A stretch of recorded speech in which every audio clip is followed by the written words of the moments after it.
காங்கிரஸ் தான். காங்கிரஸ் தானே, அப்புறம் ஏன் கூட்டணியில் இருக்கீங்க? அது மானம் கெட்டு போயிருக்கோம். திமுக மானம் கெட்டு போச்சா? அப்ப அதாவது என்ன இடத்துல ஓப்பனா ஒத்துக்கிறீங்க? இது எப்படின்னா, காங்கிரஸ் கூட நாங்க மானம் கட்டு இருக்கிறோம்னு இவர் சொல்றாரு இல்ல, திமுக கூட இருக்கிற கூட்டணி கட்சிகள் நாங்க மானம் கட்டு தான் இருக்கிறோம். யாருதான் மானத்தோட இருக்கு சார்? நீங்க அரசியல் கட்சியில ஏதுடா மானம் மரியாதை வெக்கம்? மானம் கெட்ட முன்னாடி இல்ல ஒண்ணு பண்ணுங்க, மானம் கட்ட கூட்டணி வலுவாக உள்ளது. அப்படி சொல்லுங்க. எது மானம் கெட்ட கூட்டணி சரி வச்சுக்கோ. எங்க பாரு, ஒரு விஷயம் நல்லா புரிஞ்சுக்கோங்க. சொல்லுங்க. எல்லா பேரும் இப்ப கடுப்படுத்து போயிருக்கானுங்க. எங்க கூட்டணியில இருந்து எப்படியாவது ஒரு செங்கலையாவது உருவிடணும்னு நினைக்கிறீங்க. ஒரு மசுரு உங்களால இயலல, ஒரு மசுரு இயலல.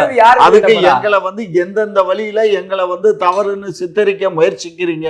உங்களால இயலாது. உங்களுக்கு வயசும் பத்தாது. யாருக்கு? உங்களுக்கு தான். ஏன்னா அதுதான் அதான் டெய்லி ஆட்டம் காட்டுது. ஆட்டம் காட்டுது. யாரு ஆட்டம் காட்டு எப்ப பிச்சிங்களான்னு இருக்குது.